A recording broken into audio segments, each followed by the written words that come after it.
Hello, glad you could join me. In this video we shall take a look at a letter sent to MPs about Mrs May's Brexit deal. The letter was sent on the 6th of December 2018. The reason we might find this letter of importance lay not in what it said, but who was saying it. The authors were former head of MI6, Sir Richard Dearlove, and the officer who commanded the British forces in the Falklands War, Maj-Gen Julian Thompson.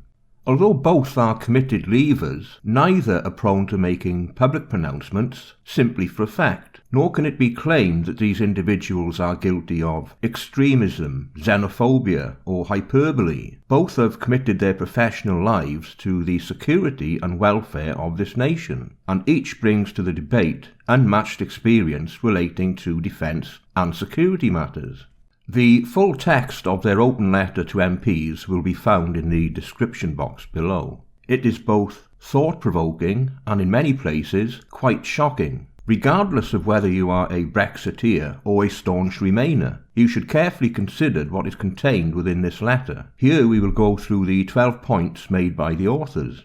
1. The deal surrenders British national security by subordinating UK defence forces to military EU control. Number 10 reveals complete failure to understand the legally prescribed general principles of EU association and military EU documents. 2. The flexible partnership is not on offer, only subordination to the inflexible pooled law of the EU. The defence documents show that if the UK participates in EU defence, it accepts third country associated status. Officials have been caught acknowledging in private that the government has known about these strict EU participation criteria since Theresa May authorised joining the military EU defence frameworks between November 2016 and June 2017. These participation criteria include adherence to the full scope of EU defence policy, plus structural engagement as a rule taker on intelligence, space and financial contributions,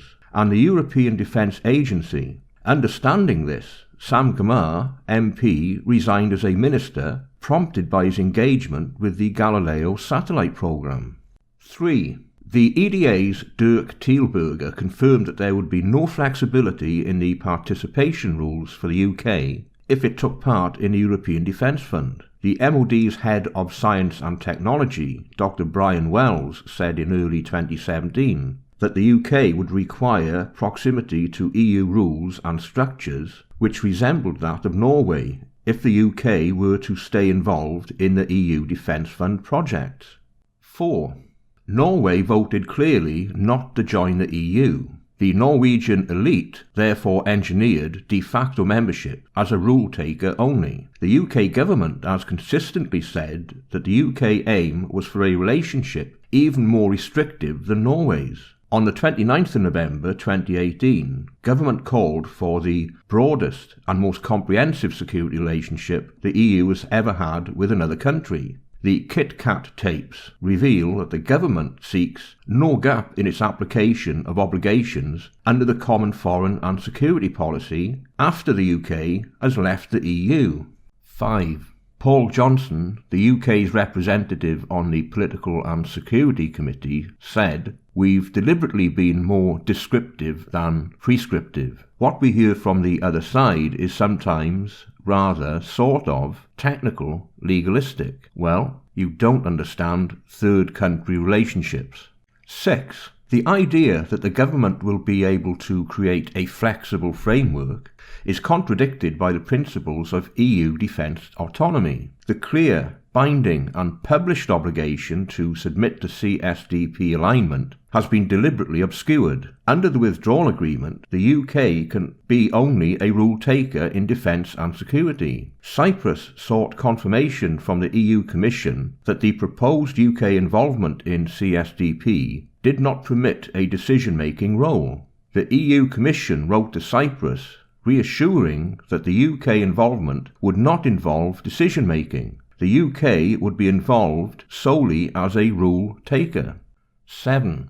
Most serious of all, while knowing the truth, the government has, for more than 1 year, refused to confirm that the UK would be subject to a structural and institutional relationship with the EU on the sharing of intelligence.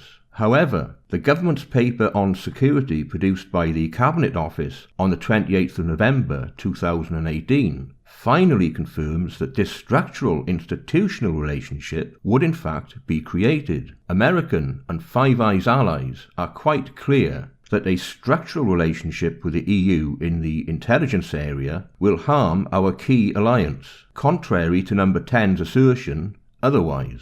8. Number 10 states, the UK is leaving the EU's common security and defence policy, the European Defence Agency and all other EU defence structures. There will be no subordination. We will retain full sovereign control of our armed forces and will decide when and where we wish to cooperate. This is complete and dangerous nonsense. The insistence on UK involvement in the EU's defence programmes, stated through the exit agreements, plus 4 separate government policy papers before them, mean that the government is putting the country into a position where EU participation criteria are inescapable. On the European Defence Agency, the government has said it wants a cooperative accord, placing the UK into EDA programmes and initiatives.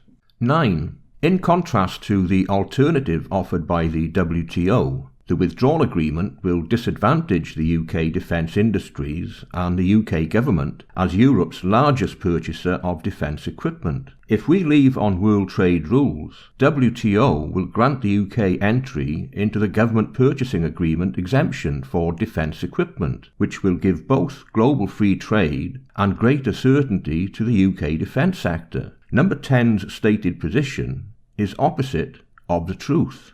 10.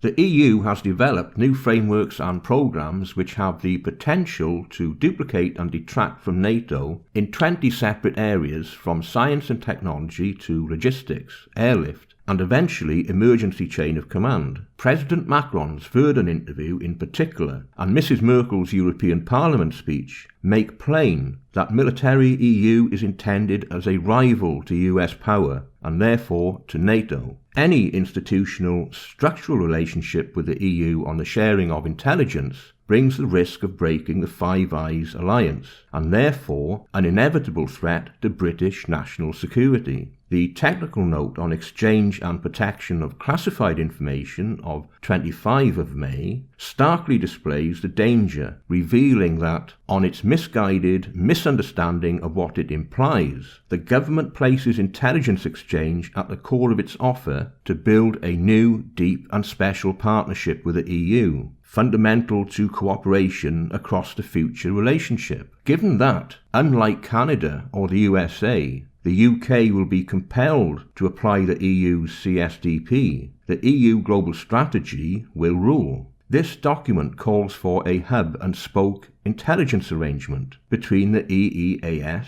EU, INTCEN, and the intelligence capability of the CSDP states. Although the government's 28th November security paper indicates the potential for non-classified information to be shared on an ad hoc basis, it is silent about the sharing of classified information. It conceals the expectation of the EU institutions with respect to the growing and gathering intelligence environment of the CSDP participant states. These structural relationships threaten the Five Eyes intelligence alliance that is the bedrock of Western security. The government has to choose between the Anglosphere and the wider world and structural subordination to military EU. It has chosen military EU, which is absolutely the wrong choice. It is therefore an inescapable fact that the withdrawal documents pose a real and present threat to UK national security.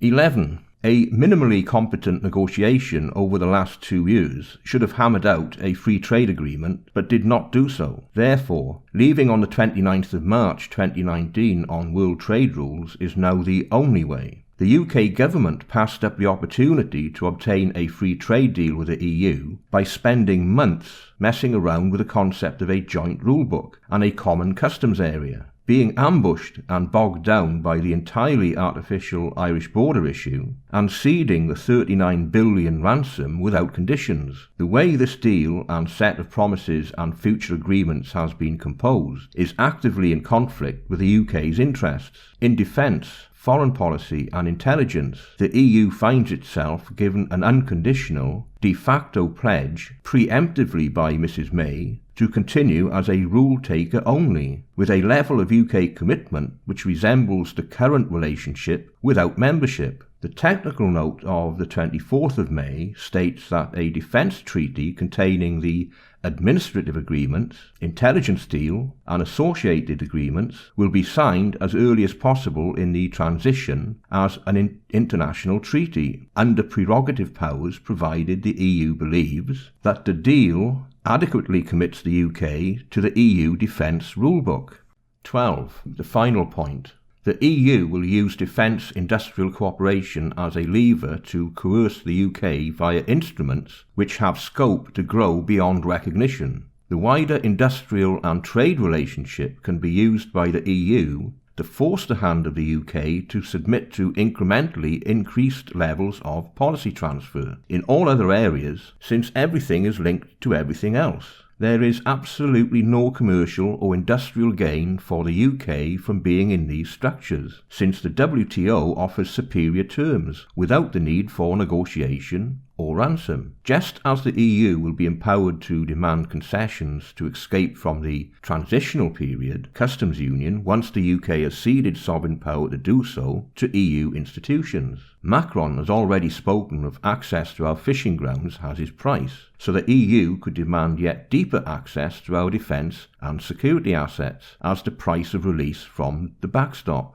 Mrs May has already preemptively surrendered leverage from the UK's defence and security assets, as well as from the ransom payout and over-independent escape from the transition period. Transferring defence sovereignty and compromising the crown jewels in our intelligence relationships is a bridge too far in the Cabinet Office's stealthy efforts to lock the country into perpetual alignment with the EU. Less than 50% of our export economy is linked to the EU, with which we run a £95 billion annual trade deficit. Only 10% of UK businesses actually trade with the EU. Most of the British economy has nothing to do with the EU, and the people will not sell themselves into a colonial vassalage for the convenience of the 8% of the economy represented by the just-in-time manufacturers. As we stated, the people are even less open to transitional offer now than in 2016. World trade rules are to be welcomed, and there is nothing to fear in this.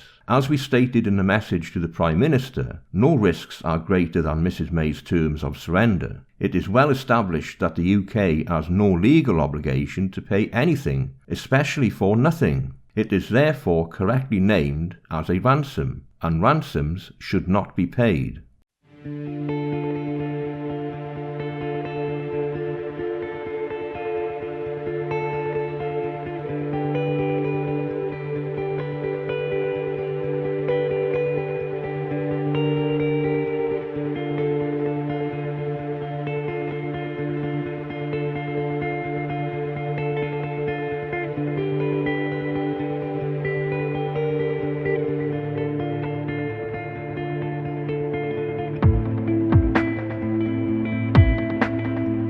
We end our adventure at this point.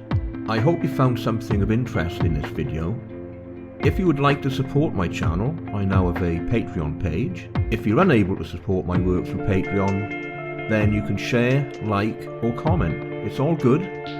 Thank you for watching.